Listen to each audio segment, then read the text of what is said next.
Students, welcome back to my channel commerce system by Farooq साहब। आज हम पढ़ने जा रहे हैं हमारे बिजनेस स्टडी का चैप्टर थर्ड बिजनेस एनवायरनमेंट से कौन कौन से मोस्ट क्वेश्चन निकलते हैं वो मैं आपको बताता हूँ, और थोड़े बहुत ऑब्जेक्टिव भी आप लोग देख लीजिएगा। एक भी क्वेश्चन नहीं छोड़ना है, बहुत इंपॉर्टेंट क्वेश्चन है ये एग्जाम के रिगार्डिंग। पहला क्वेश्चन है what is business environment and also right it's characteristic. ये एमपी बोर्ड 2020 में आया है क्वेश्चन, ये पूछा गया कि बिजनेस एनवायरनमेंट क्या होता है और उसके कैरेक्टरिस्टिक क्या होता है।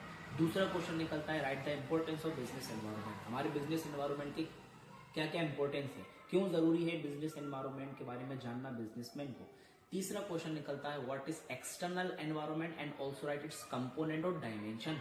एक्सटर्नल एनवायरनमेंट क्या होता है, वो बाहर के जितने भी फैक्टर होते हैं जिस पर हमारा कोई कंट्रोल नहीं होता, जो हमारे बिजनेस को अफेक्ट करते हैं डायरेक्टली तो डायरेक्टली और इनडायरेक्टली, ठीक है, इसको अपन एक्सटर्नल एनवायरनमेंट बोलते हैं। इसके अंदर कौन कौन से कंपोनेंट और डायमेंशन आते हैं, तो इसको शॉर्ट फॉर्म में याद करने का तरीका एक फ्रेमवर्क है पेस्ले।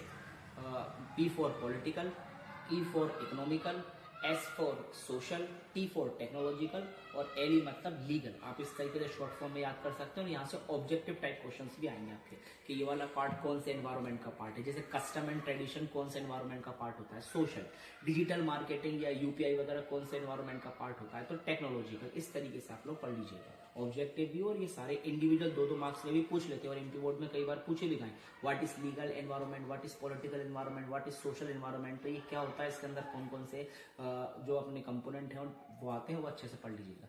चौथा क्वेश्चन निकलता है यहाँ पर हमारा व्हाट इज डीमोनेटाइजेशन। नोटबंदी क्या है, कब हुई थी, उसके बारे में, ठीक है, और डीमोनेटाइजेशन से क्या फायदा हुआ और क्या नुकसान हुआ, उसके मेरिट्स और डीमेरिट्स, बहुत इंपॉर्टेंट है, आगे भी काम आएगा। लास्ट क्वेश्चन यहाँ से निकलता है what do you mean by new economic reform policy. New economic reform policy क्या है, तो यहाँ से तो पहला ऑब्जेक्टिव आप लोग सुन ले कि एक न्यू इकोनॉमिक रिफॉर्म पॉलिसी 1991 में आई थी। इसमें क्या हुआ था, इसके कंपोनेंट क्या है, क्यों लाई गई थी, तो इसके पीछे तीन बेसिक रीजन थे। शॉर्ट फॉर्म में याद करने का तरीका है LPG।